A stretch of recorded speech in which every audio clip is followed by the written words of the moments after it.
Hello' guys, তোমালোকক সকলোকে স্বাগতম জনাইছোঁ আমাৰ এই ইউটিউব চেনেলটোলৈ। অতি সুখবৰ আহিছে বহুতো কেণ্ডিডেটসকলৰ বাবে।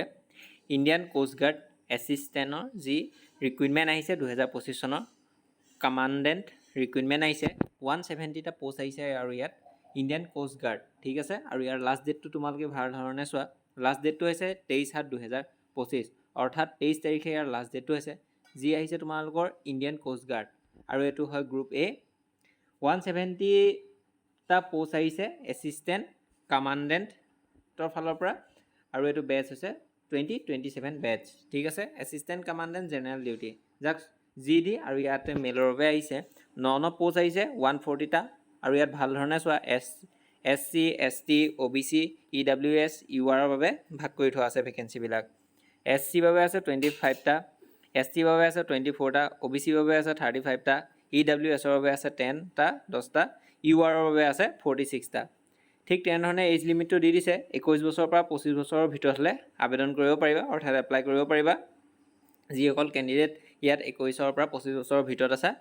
আৰু এছেঞ্চিয়েল কোৱালিফিকেশ্যন, ইয়াত কোৱালিফিকেশ্যনটো বিচাৰিছে চোৱা, should hold a graduate degree from recognise university, অৰ্থাৎ তোমালোকে গ্ৰেজুৱেশ্যন পাছ কৰা হ'ব লাগিব, আৰু মেথছ ফিজিক্স ছাবজেক্ট তোমালোকৰ থাকিব লাগিব, তেতিয়াহে তোমালোকে আবেদন কৰিব পাৰিবা। ঠিক তেনেধৰণে ইয়াত দি দিছে, ভাল ধৰণে তোমালোকে চোৱা।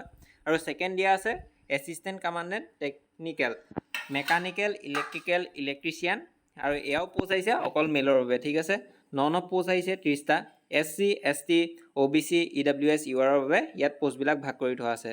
আৰু SC বাবে আছে 3টা, ST বাবে আছে 4টা, OBC বাবে আছে 8টা, EWSৰ বাবে আছে 2টা, UR বাবে আছে 13টা। এজ লিমিটটো হৈছে 21 বছৰৰ পৰা 25 বছৰৰ ভিতৰত হ'লে আবেদন কৰিব পাৰিবা। এছেঞ্চিয়েল কোৱালিফিকেশ্যন বিচাৰিছে, ইয়াত তোমালোকে ইঞ্জিনিয়াৰিং পাছ কৰা হ'লে আবেদন কৰিব পাৰিবা। ইয়াত দেখিছে কি AMIE, ইয়াত ধুনীয়া ধৰণে দি আছে, আৰু তোমালোকে ইয়াত পঢ়ি চাবও পাৰা কেনেধৰণৰ আছে। ইয়াত চোৱা, তোমালোকৰ মেথছ এণ্ড ফিজিক্স ছাবজেক্ট তোমালোকৰ লাগিবই, সেইকেইটা হৈছে কম্পালচৰি, ঠিক আছে, গ্ৰেজুৱেট ডিগ্ৰী যদি লৈ থৈছা।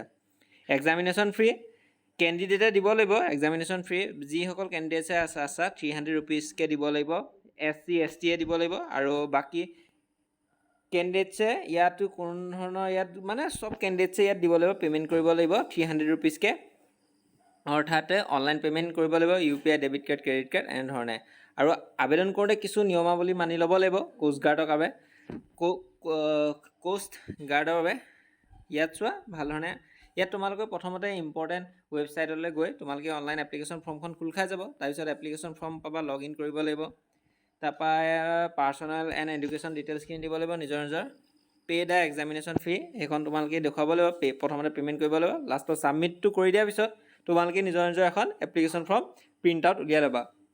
আৰু ইয়াৰ ষ্টাৰ্টিং ডেটটো হৈছে 8 জুলাই, আৰু লাষ্ট ডেটটো হৈছে 23 জুলাই 2025। আৰু ইয়াৰ অনলাইন আবেদন ইতিমধ্যে আৰম্ভ হৈছে।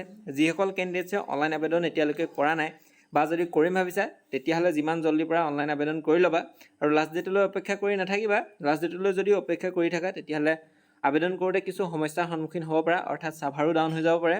ঠিক তেতিয়া অনলাইন আবেদন কৰোঁতে কিছু সমস্যাৰ সন্মুখীন হ'ব পাৰা। আৰু ইয়াৰ এডভাৰটাইজমেণ্ট ডিটেইলছটো ইয়াত দি থোৱা আছে, আৰু অফিচিয়েল ৱেবছাইটটো ইয়াতে আছে। তো তোমালোকক যদি ইয়াৰ ফৰ্ম ফিল আপ কেনেধৰণে কৰে তাৰো যদি এটা সম্পূৰ্ণ লং ভিডিঅ' লাগে, তেতিয়াহ'লে এই ভিডিঅ'ৰ তলৰ ডেছক্ৰিপশ্যনত গৈ কমেণ্ট কৰি জনাবা। মই তোমালোকৰ বাবে এটা সম্পূৰ্ণ লং ভিডিঅ' বনাই দিম যে অনলাইন ফৰ্ম ফিল আপ কেনেধৰণে কৰে, আৰু ইয়াৰ কিছু যদি আপডেট লাগে তেতিয়াহ'লে মোক কৈ দিবা। এয়াই আছিল তোমালোকৰ আজি অহা কিছু কোষ্ট গাৰ্ড ৰিক্ৰুইটমেণ্ট 2025 চনৰ ফালৰ পৰা অহা কিছু আপডেট। তো এইখিনি আছিল ভিডিঅ'টো, ধন্যবাদ।